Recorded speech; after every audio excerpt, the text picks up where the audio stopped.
when we stand together and demand that this country works for all of us rather than the few, we will transform America. And that is what this campaign is about. It's bringing people together. That was from one of Bernie Sanders' campaign ads called Together, in which he promised to bring unity. The peace, love, and unity sounds good to millennials, but one student who was feeling the burn experienced firsthand how divisive and hateful the Sanders campaign actually was, and ended up wanting to make America great again. Her name is Jessica Dobrinsky, and she joins me now. Jessica, was there a moment when you realized this Sanders socialism wasn't for you? It was actually quite a few moments for me. I started out as a feminist, and that movement kind of pushed me away, and it did also lead me to Bernie Sanders. Socialism really stuck on quickly. I didn't know much about capitalism. I still am learning about economics, and for someone who didn't know much about it, socialism sounded great. You know, you want equality for everyone, but that wasn't the way to do it.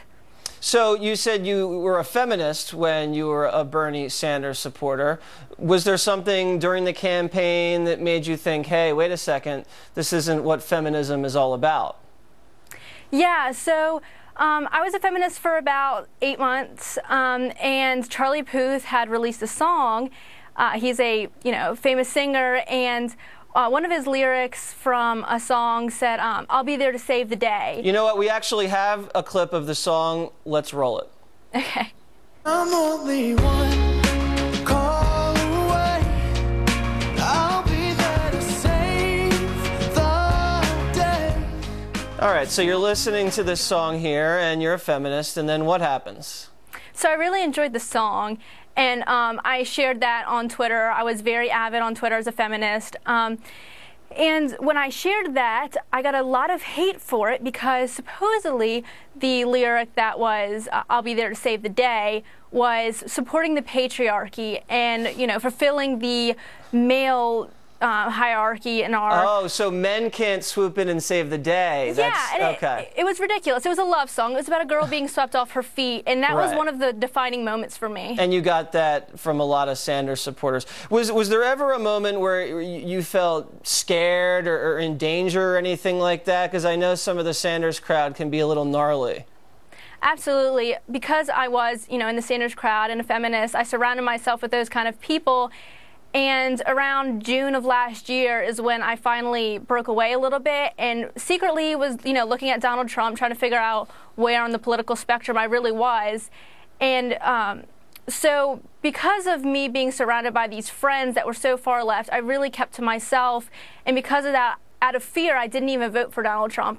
It really did scare me so bad that I'd be judged and called a racist and all these terrible names that it really did leave a great impact on me. So you were scared out of voting for Donald Trump, even though you wanted to. Did you ever feel harassed or anything like that, or nervous?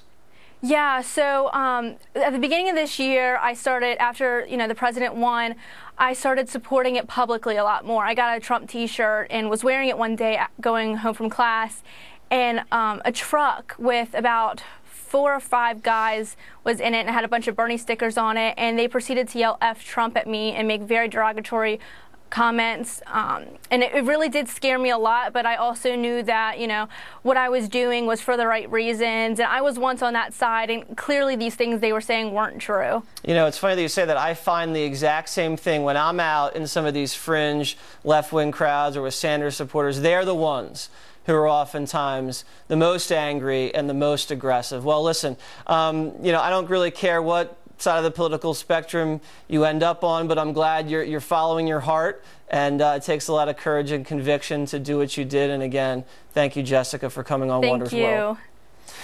San Francisco letting illegal alien criminals run wild, but cracking down on chocolate milk. Wait until you hear why. Plus, the biggest news of the night, the results of our popped collar poll.